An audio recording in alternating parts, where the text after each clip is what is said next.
Welcome and thank you for tuning into this episode of the podcast. Evidently, you're unaware. I am your host, Andrea. I am grateful that you are here.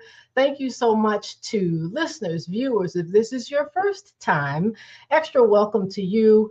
Thank you for joining in on what will be a special series over the next few weeks. If you're a returning viewer or you're already a subscriber, thank you as well. I enjoy sharing the information. And whenever we are here together, the goal of this platform is to make you aware of someone, something, some issue, something that matters to you, and it will help you hopefully make a better decision. And so, since we are in election season for the primaries, that's what this is all about. So, a candidate conversation series that is a special series that I launched here on this platform a few weeks ago. I did some brief introduction to it, but we are live and bringing some of those candidates, at least those that accept the invitation, on board the platform so that they can explain to you what it is that they envision for the office that they seek. We know that we are living in a different time. Anyone that's here, I always say on Earth One, it's a little different than it has been of late. And so my goal is to bring those persons forward who will help to help you know who's on your ballot. I have a very consistent quote that I share, and that is simply this: today's elections require a different kind of voter.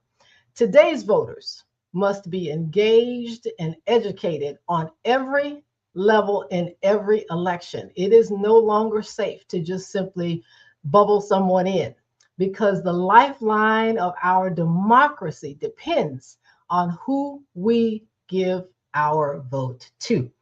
So, without further ado, I do believe nonpartisan is one of those phrases that sometimes people hear it, they may not be sure what it is, but the nonpartisan races oftentimes go under the radar, if you will. They simply may seem people may seem to believe they are not as important when actually they are, particularly on the local level. And so today I'm bringing forth a judicial candidate here on the local level, and local level judicial responsibilities involve adjudicating minor crimes, resolving local civil disputes, and more. And so I'm honored to bring forth a conversation with none other than the very one and only Zachariah Wade. Zachariah Wade is a proven trial attorney who has served as a state prosecutor, defense attorney, civil litigator, and a law school professor. He has spent his career in the courtrooms he now seeks to preside over, bringing his experience practicing on both sides and over 40 jury trials under his belt. Zachariah's campaign statement, which I do absolutely love, and it is simply this: a proven record, a commitment to excellence, ready to serve Pinellas County. Zachariah Wade, I am so glad that you are here with us today. And I get an opportunity to have a conversation with you. So I read a brief bio, and I feel free, add context to anything that I missed, or you just want to highlight a little bit more from those things that you've achieved in your judicial career. Sure. First and foremost, I just want to say thank you for having me. It's an honor to be here, not just on this podcast, but just at this point in my life. I'm very humbled by the experiences I've had on the campaign trail, and nothing is lost on me. So thank you again for having me. Like you said, my name is Zachariah Wade. I'm an attorney here in Pinellas County. I'm a proud graduate of Florida A&M University, where I was in the Marching 100. After I graduated from FAMU, I came right down to Gulfport and started my matriculation at Stetson Law. After graduating from Stetson, I started my career as an attorney, and that jumped off like you said, at the state attorney's office. I was a state prosecutor here in Pinellas County. It was one of the coolest jobs I'll ever have. I had a lot of great experiences and relationships built from my time in that office. I'm also a father. I have a beautiful 4-year-old son, and when he was born, I left the state attorney's office because I wanted a little more flexibility in my schedule. I wanted to focus a little more on the family aspect of life, and so I did. I started practicing criminal defense, and I did that for a number of years until I started my own firm, which is where I work now. I handle criminal and civil cases, and as you also said, I was a professor at Stetson Law teaching trial advocacy. So I believe I'm a well-rounded lawyer. I know I'm a well-rounded person, and now the next endeavor is to seek the trust of the people of Pinellas County as I seek to assume the bench. All right, there's that proven record, all in everything that you just shared. So thank you so very much. And this is just a little side note. I've gotten to know your son through social media because he's there with you, and I watch the videos and I watch the outings that you encounter with him, and I think it's admirable and certainly definitely an experience that I hope that he'll look back on and just know that his dad was always doing the right thing by people. Thank you. Yeah. That's my right hand man. So Yeah. Yeah. Well, let's dive in. Let's get a few questions. I'll get through as many questions as we have time allotment for. And so the first question, Zachariah, is simply this. I've been following, as you already know, your social media, and I will tell you, I appreciate the educational shorts. You have kind of like what's happening on the trail, and you share snippets of kind of what's a trial lawyer and what's this and what's that. I appreciate that because I'm an education political junkie. And I just think it's great to learn a little bit more about an area that I'm not in. And so I'd like for you to share, aside from what myself or those of us who, when we hear the term judge, there's this, common definition that we have, but what does it mean to become, or your role should you become a Pinellas County judge? And more importantly, as well, what is Group 10? Like, why is there a group attached to the role of Pinellas County judge? sure. So starting with just the overall principle of a judge, everyone mostly understands that our legal and civic system is split up into three branches of government: the executive Mhm. branch, the legislative branch, and the judicial branch. The legislature creates the law, the executive branch carries out the law, and then the judicial branch applies the law. And so that really is the sum and substance of a judge's duty, is to apply the law in every case that comes before him or her, in a way that everyone is treated fairly. Like I said, it's about the fair and consistent application of the law. At the county court level, a county court judge here in Pinellas County will handle misdemeanor criminal cases, low-level civil cases, which means where cases where less than $50,000 is at issue, injunctions. So those can be stalking injunctions, domestic violence injunctions, disputes between neighbors. Sometimes they can lead to injunctions. First appearance hearings, which is typically where bond is set if one is given, and conditions of pretrial release are imposed as well, and also traffic court. So those are the areas that county court judges here in Pinellas County and across the state, really. The Group 10 designation, it confuses a lot of people because people will Yeah, ask, well, am I in Group 10? And I right. have to let them know that that's really a designation for the court system. That doesn't mean too much for the voting public other than to designate which race is which. I think the other races right now for judge, there's a group, I think 44 and group 39. Mine is Mhm. group 10. So it just shows you which race this judge is a part of. And so in my race, it's there are two of us, and it will be decided on August 18th. Okay. All right. You've already answered the question. I'm just going to hop to that because you tapped Sure. on it. I had it later, but here we are. And that's something that I think people should know. This seat is to be decided on August 18th, whereas in our primary election landscape, there are those who are needing to get through the 18th to get to November 3rd. And in your Correct. case, that's not the case. This, we have to vote because this Absolutely. is it on the 18th for this particular race. Yes? Yeah, yes, ma'am. And it's also important to add that the seat that I'm looking to fill, I'm not running against the incumbent. The incumbent is actually retiring. The Honorable Yeah. James Vincent Pierce has been on the bench for over 20 years. He announced at the beginning of the year that he was going to be retiring. And so with him stepping down, I see an opportunity for me to step up. Okay. All right, I'm sure we have viewers, listeners who know of Judge Pierce. They know hopefully in a good way of the things of his tenure, and even if some have had um, the opportunity, good or bad, to be in front of his court, that he has, from what I know of him, has been a very well respected judge. And so, there comes that time. And here you are stepping up. And so I'll go segue right on in. What positions you as the candidate to fulfill that seat?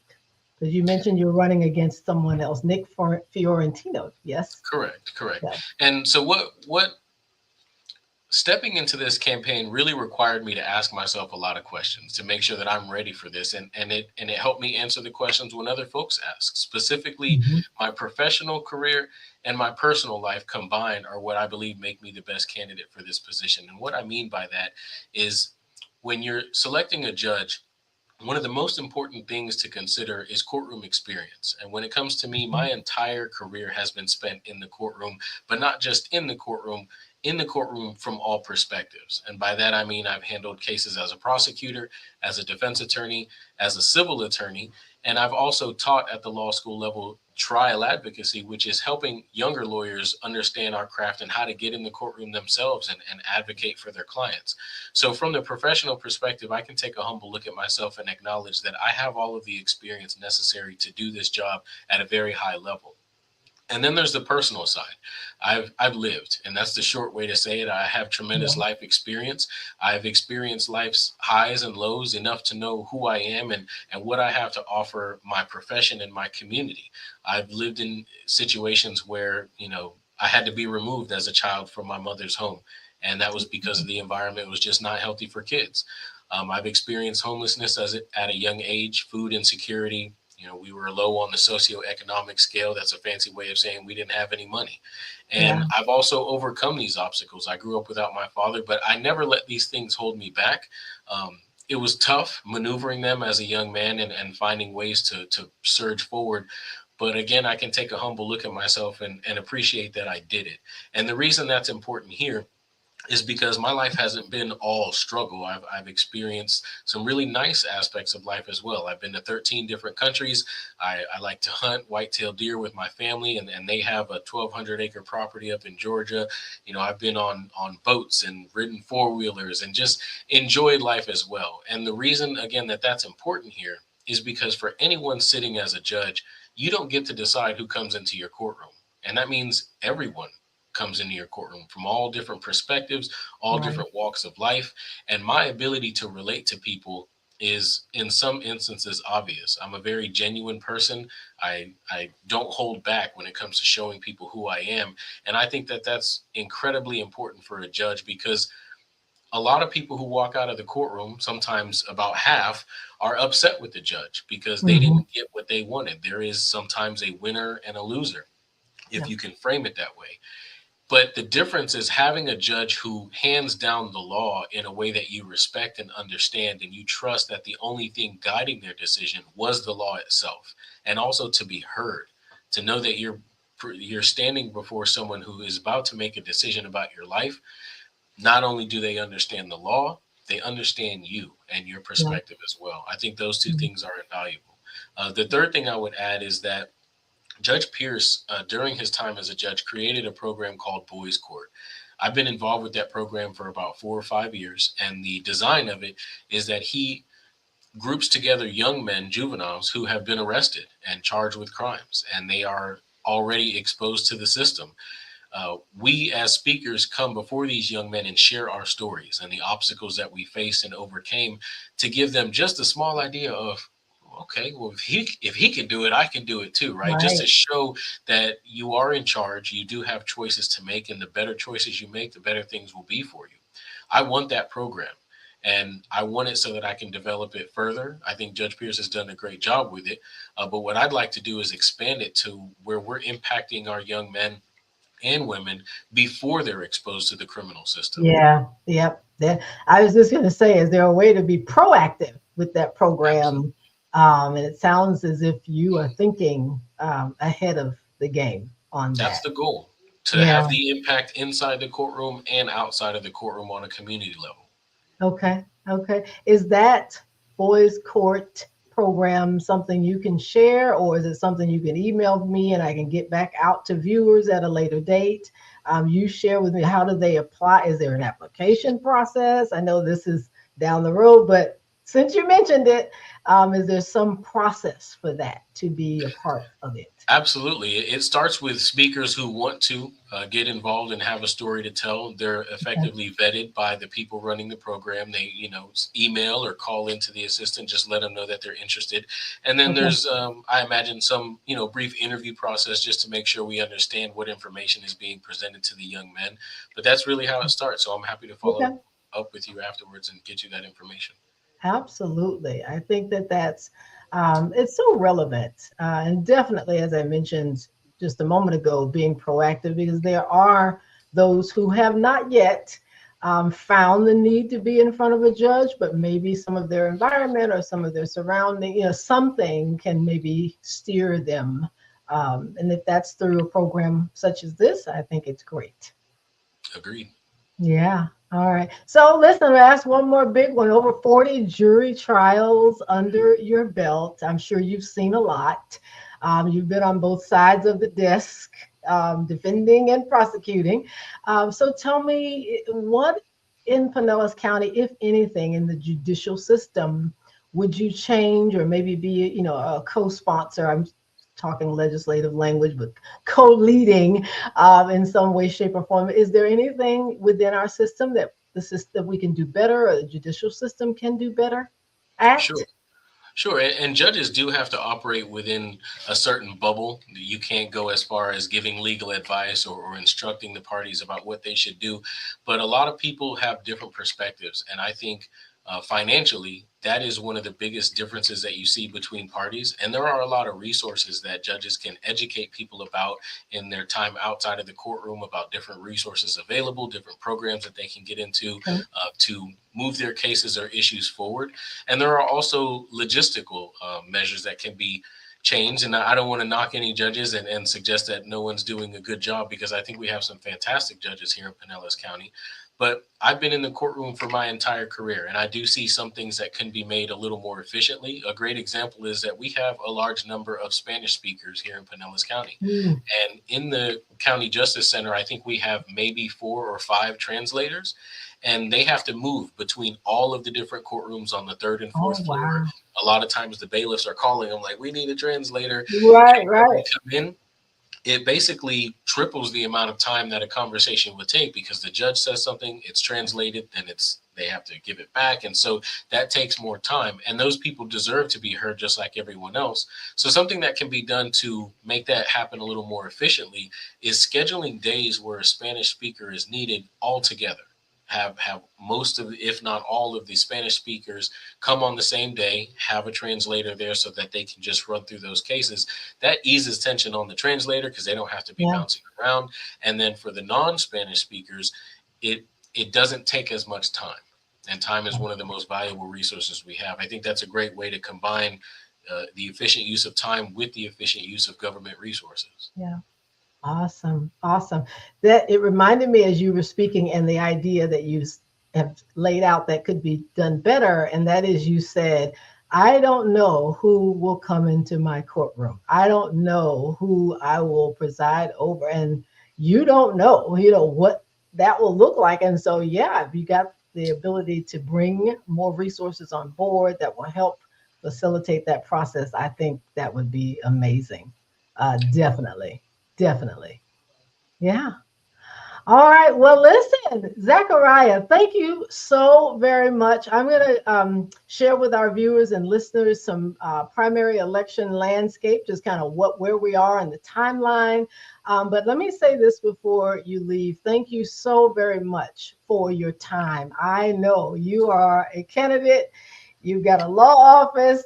You have fatherly responsibilities, all the things that seem to be balls in the air. But I applaud you for stepping up, Thank you. because it takes something special and someone special to run for office, and I believe that those are the kinds of qualities that we need in today's climate so that people can have at least the confidence in our judicial system. And I hope that that can start and continue through your judicial career here as we move towards August 18th. One more thing to nonpartisan, I'm going to keep you here just so you can verify with me on it. This Florida is a closed primary state, but your race is going to appear on the NPA ballot. Everybody can vote Absolutely. in the Group 10 race. So It'll it be on doesn't matter. everybody's ballot, Yeah. regardless of where you are in the county as well. We will be on everyone's ballot. All right. So listen, shout out to the NPA's independents. Here's your chance. Do not sit this out simply thinking, you know what, I'll just, I won't be able to vote on any, major, if you will, office in the state until November. That's not the case. We have Pinellas County School Board races. Here's a judge race. We have, I think, St. Pete mayoral race will be on the ballot. We have Clearwater City Council, Oldsmar City Council. There are several races that NPA independents, please be sure that you exercise the power that you have in your vote. So, Zachariah, thank you so much. I'm going to be watching. I will continue to watch this race, and we will talk to you again soon. All right. Thank you for having me. You're welcome. All right, ladies and gentlemen, viewers, listeners, the election season is in full swing. So I want to put this up just for your seeing and viewing and hearing. If you're just listening to the podcast, we are in the middle of getting vote by mail ballots. Many people should already have those ballots at this time. If you've not, and you're a little concerned, just give the courthouse supervisor of elections office a call. But nonetheless, there's a deadline coming up August 6th. If you still want your mail ballot or your ballot by mail, you need to make that request by August 6th. Saturday, August 8th opens up the early voting period. An episode or two, once we get past the deadline of August 6th, I will come back on this platform and lay out some of the early voting locations and obviously where you can vote at the respective supervisor of elections offices. And then also, last but not least, August 18th, primary election day. I have been a staunch proponent of voting early, whether that's by mail or not. That's just me. That's me talking my opinion. I think you should vote early, get it out of the way. So that period is the 8th through the 16th, with primary election day on the 18th. So to our viewers, thank you so much for tuning into this episode of the podcast, Evidently You're Unaware. I encourage each and every one of you to not view your vote as optional or irrelevant. Your vote is really more than that. It is a choice between candidates. It is a decision about the kind of government, the kind of leadership, the kind of ethics, the kind of respect that you'd want if you ever had to move and have to be in front of a judge or any of you want that out of every elected official, locally, statewide, and federally. So it is no longer safe. Do not take your vote for granted. My name is Andrea Evans Dixon. I am here, your host. If you have any questions, please feel free. Reach out to me, and I look forward to talking with you more. Here is my information. Email me at andrea@strategicblueprint.info. Follow me on YouTube at Evidently You're Unaware, and on Blue Sky at thesuccessfuldiva.bsky.social, and on TikTok, of course, at EYU Podcast. God bless.